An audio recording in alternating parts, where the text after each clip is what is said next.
Assalamualaikum warahmatullahi wabarakatuh. Di sini kami kelompok 4 akan mempresentasikan hasil diskusi kami mengenai pertarungan ideologi negara, Islam, Kristen, dan nasionalis. Sebelumnya, perkenalkan kelompok 4. Yang pertama ada Juwita Megarosita 630101945. Yang selanjutnya ada saya sendiri, Kumalasari 630101965, dan yang terakhir ada Tara Tata Utami 630101977. Materi yang pertama yaitu Islam pasca kemerdekaan, yang terdiri dari 1. Perkembangan Islam di Indonesia pasca kemerdekaan. Sejarah masuknya Islam ke Indonesia yaitu melalui beberapa cara, yakni dengan cara perdagangan, perkawinan, pendidikan, tasawuf, dakwah, dan kesenian, serta budaya. Yang kedua yaitu ada gerakan DITII di Indonesia. Gerakan ini tumbuh di berbagai tempat di Indonesia, di antaranya Jawa Barat pada tahun 1949 sampai 1962, di Jawa Tengah pada tahun 1965, di Sulawesi berakhir pada tahun 1965, di Kalimantan berakhir pada tahun 1963, dan di Aceh pada tahun 1953 yang berakhir dengan kompromi pada tahun 1957.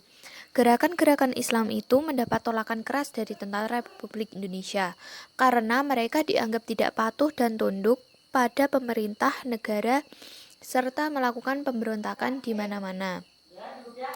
Gerakan DITII ini dilakukan oleh tokoh-tokoh Islam karena rasa kekecewaan mereka akibat dari pemerintah menjadikan Pancasila sebagai dasar landasan negara Indonesia. Yang ketiga yaitu ada perkembangan lembaga pendidikan Islam Indonesia pasca kemerdekaan. Pendidikan Islam di Indonesia pasca penjajahan pada zaman kemerdekaan dapat dibagi menjadi 2, yaitu antara lain yang pertama pendidikan Islam sebagai lembaga. Pendidikan Islam sebagai lembaga berkembang pada masa kemerdekaan dengan sangat baik, seperti pesantren, sekolah, madrasah, dan perguruan tinggi. Yang kedua yaitu pendidikan Islam sebagai mata pelajaran. Pendidikan Islam secara formal telah dimasukkan ke sekolah-sekolah sejak tahun 1946. Sejak dimulainya pelajaran agama di sekolah-sekolah umum. Terakhir, tercantum dengan jelas dalam Undang-Undang Nomor 20 Tahun 2003 tentang Sistem Pendidikan Nasional. Dengan adanya undang-undang tersebut, kedudukan pendidikan Islam sebagai subsistem pendidikan nasional semakin bagus, baik pada lembaga pendidikan umum maupun keagamaan. Baik, saya akan melanjutkan yaitu B. Kristen pasca kemerdekaan.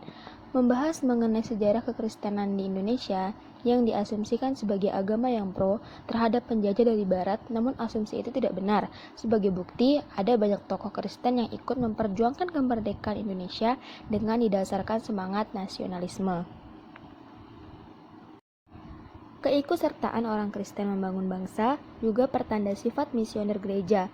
Kita juga perlu mengembangkan sikap kritis agar tahu menimbang mana yang baik dan mana yang jahat, dan mengembangkan peran aktif dan antisipasi di dalam kehidupan bernegara. Membangun negara yang adil dan makmur adalah bagian integral dari panggilan Kristiani kita. Selain itu, PGI pernah membuat kebijakan nasional di bidang ekonomi global. Keputusan yang dikeluarkan berbunyi, gereja turut mengkritisi kebijakan perekonomian pemerintah, yaitu pemulihan ekonomi jangan sampai mengulangi sistem dan struktur ekonomi pada masa lalu yang hanya menguntungkan sebagian kecil orang dan mengabaikan bagian yang paling besar. Gereja harus senantiasa menekankan perlunya keberpihakan kepada upaya-upaya memajukan perekonomian rakyat kecil. Selanjutnya C. Nasionalis pasca kemerdekaan di Indonesia. Nasionalisme. Nasionalisme memiliki cakupan dan dimensi yang sangat luas, yang tidak hanya mengacu pada kesadaran suatu warga negara akan pentingnya ketunggalan bangsa. Nation state juga merupakan pandangan dunia yang mendasari dan sekaligus menjadi tujuan atau cita-cita bangsa. Pada praktik politik suatu negara, nasionalisme sering dioposisikan dengan kolonialisme, meskipun negara yang melakukan kolonisasi juga sebuah nation. Artinya, ada bangsa yang mengkoloni dan ada juga yang dikoloni. Di samping itu, nasionalisme merupakan konsep ideologis yang bersifat dinamis. Hal ini, nasionalisme memiliki dinamika internal yang memungkinkan untuk berkembang sesuai dengan realitas sosial kemasyarakatan yang ada. Berdasarkan dinamikanya, nasionalisme dibagi menjadi 3 tahap, yaitu yang pertama, nasionalisme prakemerdekaan, terwujud dalam upaya bangsa Indonesia untuk merebut kemerdekaan dari penjajah. Yang kedua, nasionalisme pasca kemerdekaan atau nasionalisme gelombang kedua adalah nasionalisme dalam rangka mempertahankan kemerdekaan secara ekonomis dan kultural. Yang ketiga, nasionalisme gelombang ketiga atau nasionalisme Indonesia baru adalah nasionalisme atau rasa nasionalisme di era sekarang adalah nasionalisme yang bersifat terbuka, yang tidak hanya merujuk pada batas wilayah kenegaraan dan kebangsaan. Perkembangan nasionalisme pasca kemerdekaan di Indonesia. Pada masa penjajahan, rasa nasionalisme dibangun di atas tujuan bersama untuk meraih kemerdekaan. Sehingga kendati ada beragam ideologi yang berkembang saat itu, tapi loyalitas tetap pada tujuan bersama tersebut, yaitu untuk kemerdekaan bangsa Indonesia. Demikian pula pada masa setelah kemerdekaan, nasionalisme direkonstruksi dengan makna baru yang tujuannya tetap memberikan legitimasi terhadap kepentingan negara.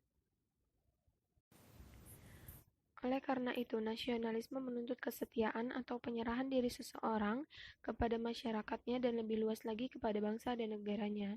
Kartodirjo tahun 1993 mengemukakan bahwa sebuah manifesto politik oleh Perhimpunan Indonesia yang isinya antara lain, yang pertama, rakyat Indonesia perlu diperintah oleh pemerintah yang dipilih sendiri. Kemudian kedua, dalam memperjuangkan tujuan itu, rakyat Indonesia tidak mengharapkan bantuan pihak lain, semuanya harus berdasarkan kekuatan sendiri. Dan yang terakhir, untuk mensukseskan perjuangan itu, maka mereka harus bersatu. Dalam manifesto tersebut, pertama kali dijumpai konsep bangsa Indonesia, konsep negara nasionalis, sekaligus identitas nasional. Konsep ini semakin lengkap dan bulat dengan adanya Sumpah Pemuda 28 Oktober 1928.